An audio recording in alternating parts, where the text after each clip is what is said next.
그럼 자기소개 먼저 부탁드릴 수 있을까요? 네, 안녕하세요. 네, 저는 여러분들에게 프리미어 프로에 관련된 여러 가지 튜토리얼 컨텐츠를 올리고 있는 편집하는 여자 김진아라고 합니다. 네, 만나서 반갑습니다.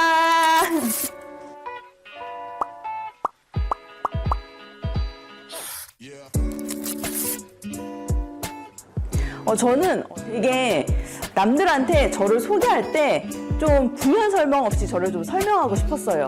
그 사람이 그것만 봐도 제가 뭘 하는 사람인지 알 수 있는 닉네임을 좀 정하고 싶었거든요. 그래서 앞에 이제 편집이라는 단어는 이제 어떻게든 이제 넣고 싶었고, 뒤에 이제 여자라는 그거는 제가 성별이 여자니까 그냥 단순하게 넣어가지고 그냥 편집하는 여자라고 정말 1차원적인 생각으로 짓긴 했는데 되게 그렇게 칭찬을 해주셔서 제가 되게 몸둘 바를 모르겠습니다.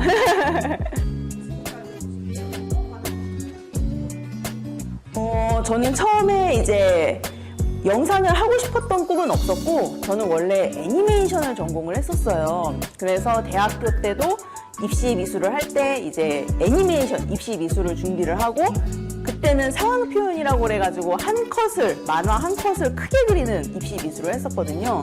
그래서 그거 그려가지고 과도 이제 영상 애니메이션과로 들어가게 됐는데, 문제는 그 과가 중간에 이제 없어지게 돼요. 이제 없어지면서 이제 저한테 영상 디자인과 시각 디자인 둘 중에 하나를 좀 선택할 수 있는 그런 게 있었는데, 아무래도 제가 이제 애니메이션을 하다 보니까 이제 시각 디자인 이런 거보다는 영상 쪽이 그나마 좀 내가 하려던 것과 맞겠다 싶어서 영상 디자인과로 간 게 이제 지금까지 제 밥줄이 되고 있는 거죠.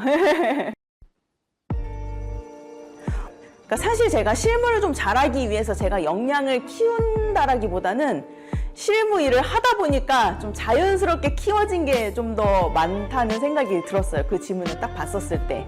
포스트 프로덕션이라고 하는 좀 방송 쪽 일 많이 하는 좀 힘든 프로덕션 간 적이 있었거든요. 근데 거기에서 정말 2년 동안 그 회사 샤워실 쓰면서 그 회사의 소파에서 막 자면서 막 일을 했었는데, 그때가 실력이 좀 제 스스로 느꼈을 때 가장 많이 올랐던 때라고 좀 생각을 하거든요. 그러니까 그거 생각해보니까 나는 그냥 하라고 해서 한 것뿐인데 뒤돌아보니 내가 이만큼 올라와 있네? 막 이런 느낌?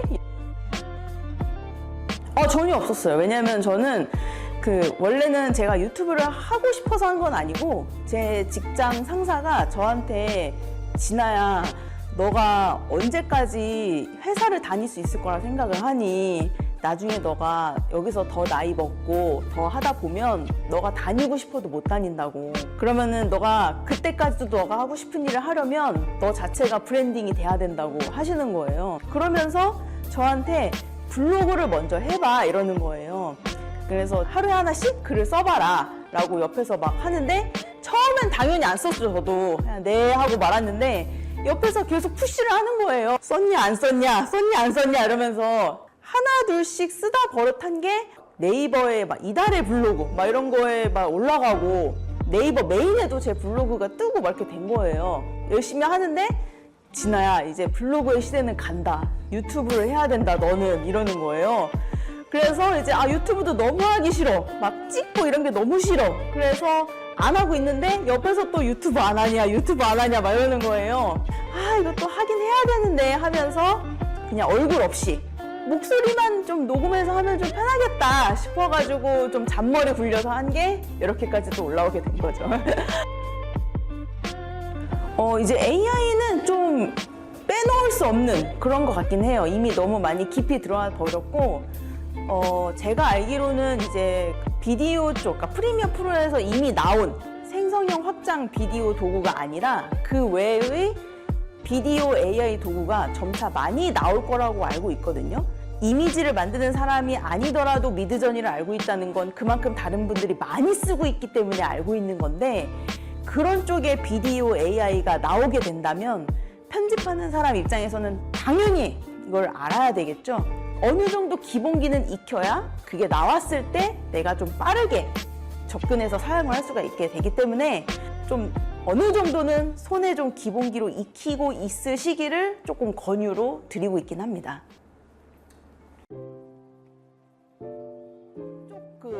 높은 프로 쪽 영상이 아니면 어느 정도 혼자서 이제 할 수 있는 그런 게 되어버렸어요. 그런 지도 꽤 됐기도 했고. 근데 이제 편집자라는 건 어떻게 보면 가장 후반 포지션이란 말이에요. 그래서 앞에 촬영이나 기획이라는 게 없으면 어떻게 하면 이제 존재하지 않을 수 있는 그런 좀 포지션이라고 저는 생각을 합니다. 그래서 편집자가 되고 싶은 분들도 편집만 하는 게 아니라 그 앞단에 기획이랑 촬영도 어느 정도 내가 조금은 할 수 있어야 거기에 내가 찔끔찔끔 발을 얹을 수 있어요. 예. 편집하는 사람의 가장 장점이 뭐예요? 기획이나 촬영 쪽에서 하지 못했던 거를 내가 리빌딩 할 수 있다는, 그게 가장 편집 쪽의 장점이거든요. 이거 리빌딩 할 수 있다는 감각만 내가 좀 어느 정도 끌어올릴 수 있으면 기획에 참여를 해서 기획자로서부터 다시 이렇게 내려올 수 있는 그런 길이 또 새롭게 열리기도 합니다. 같이 클라이언트랑 만나서 기획도 하게 되고 촬영장에도 내가 쫓아가게 되고 이렇게 촬영해야 편집이 잘 나옵니다라고 디렉팅을 할 수도 있고 아우르는 포지션이 좀 될 수 있었던 것 같거든요. 그래서 여러분들 편집하시는 분들도 전반 단계까지 조금 생각을 해서 이걸 아우르는 사람, 어떻게 보면 좀 PD라고 하죠? 그런 시기까지 좀 욕심을 냈으면 좋겠다라는 생각이 좀 들긴 합니다. 좀 친근하고 좀 인간적이고 약간 그런 선생님이 되고 싶어서 좀 모르는 거 있으면은 구독해놨다가 그냥 간간히 찾아오는 뭐 그냥 그런 사람이 되고 싶습니다. 인터뷰하면서 저도 저에 대해서 되게 많이 돌아보게 되더라고요.